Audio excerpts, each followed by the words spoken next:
10ஆம் வகுப்பு இயல் 1ல் கட்டுரை, அதாவது விரிவானத்தில் உடைய கட்டுரை புயலிலே ஒரு தோணி. அதை மிக எளிமையாக இந்த இடத்துல நம்ம சொல்லியிருக்கோம். இன்கேஸ் உங்களுக்கு இந்த கட்டுரை வேர்டாக வேணும், உங்களுக்கு அதை காப்பி பண்ணிக்கணும் அப்படின்னா இந்த ஃபுல் கட்டுரையும் நான் டிஸ்கிரிப்ஷனில் கொடுத்துருக்கேன். நீங்கள் அப்படியே காப்பி பேஸ்ட் பண்ணிக்கலாம். 10ஆம் வகுப்பு தமிழ் இயல் 1 கட்டுரை புயலிலே ஒரு தோணி. ஃபஸ்ட்டு எந்த கட்டுரையாக இருந்தாலும் குறிப்பு சட்டம் கொடுத்து எழுதுங்க. நீங்கள் என்னென்ன சைட் ஹெட்டிங்ஸ் கொடுக்க போகிறீங்கிறத ஆரம்பத்திலே சொல்லிடுங்க. குறிப்பு சட்டம்: முன்னுரை, தொங்கான் பயணம், இயற்கையின் சீற்றம், மாலுமிகளின் போராட்டம், புயல் ஓய்ந்த நிலை, முடிவுரை. இந்த கதையோட சுருக்கம் நம்ம ஆல்ரெடி ஷார்ட்ஸில் கொடுத்துருக்கோம். உங்களுக்கு கதை என்னன்னு தெரியணும்னா நீங்கள் அதையும் பார்த்துட்டு அதுக்கப்புறம் இந்த கட்டுரையை படிச்சுக்கலாம். முன்னுரை: இயற்கை அழகானது, ஆனால் அது சீற்றம் கொண்டால் பயங்கரமானது. கடற்பயணத்தின் போது நடுக்கடலில் ஏற்படும் புயலின் சீற்றத்தையும் அதிலிருந்து தப்பிக்க போராடும் மனிதர்களின் நிலையையும் பா. சிங்காரம் எழுதிய புயலிலே ஒரு தோணி என்னும் புதினத்தின் வாயிலாக காண்போம். தொங்கான் பயணம். புலம்பெயர்ந்த தமிழர்கள் பினாங்கு நகரை நோக்கி தொங்கான் எனப்படும் கப்பலில் பயணம் செய்தனர். அதில் பாண்டியன் என்பவனும் பயணம் செய்தான்.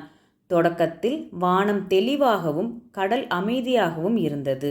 பயணிகள் அனைவரும் எவ்வித அச்சமும் இன்றி தங்களின் அமைதியான பயணத்தை தொடர்ந்தனர்.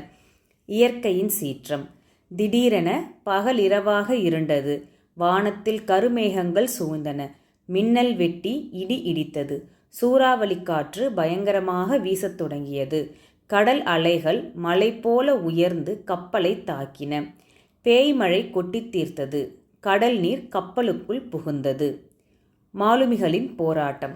சூறாவளி காற்றில் தொங்கான் மரத்துண்டு போல அலைக்கலைக்கப்பட்டது. மாலுமிகள் அனைவரும் பயந்து நடுங்கினர். கப்பித்தான், கப்பலின் கேப்டன், கட்டளைகளை இட்டார். மாலுமிகள் பாய்மரங்களை சுருக்கி இறக்கினர். எனினும் கப்பல் அலைகளில் சிக்கி தத்தளித்தது. பயணிகள் அனைவரும் மரண பயத்தில் கதறி அழுதனர். பயணிகளின் தவிப்பு. கப்பல் குலுங்கியதில் உள்ளே இருந்த பெட்டிகளும் பொருள்களும் ஒன்றோடொன்று மோதின. பயணிகள் அங்கும் இங்கும் உருண்டனர். அனைவரும் மரண பயத்தில் ஐயோ அம்மா என கதறி அழுதனர். ஒவ்வொரு நொடியும் உயிருக்கு போராடினர். புயல் ஓய்ந்த நிலை. சில மணி நேர கொடிய போராட்டத்திற்கு பிறகு புயலின் சீற்றம் மெல்ல குறைந்தது.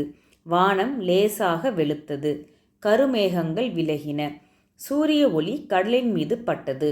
கடல் பழையபடி அமைதியானது. கப்பல் மீண்டும் சீராக பயணிக்கத் தொடங்கியது. பயணிகளும் மாலுமிகளும் நிம்மதி பெருமூச்சு விட்டனர்.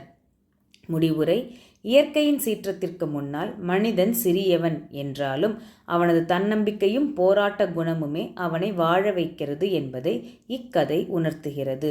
புயலின் கோர முகத்தை ஆசிரியர் பா. சிங்காரம் நேரில் காண்பது போல் மிகச் சிறப்பாக படம் பிடித்து காட்டியுள்ளார். இந்த ஃபுல் எஸ்ஸேவுமே டிஸ்கிரிப்ஷனில் இருக்குது. நீங்கள் காப்பி பேஸ்ட் பண்ணி கூட உங்கள் எக்ஸாமுக்கு படிச்சுக்கலாம். தேங்க்யூ ஃபார் வாட்சிங்.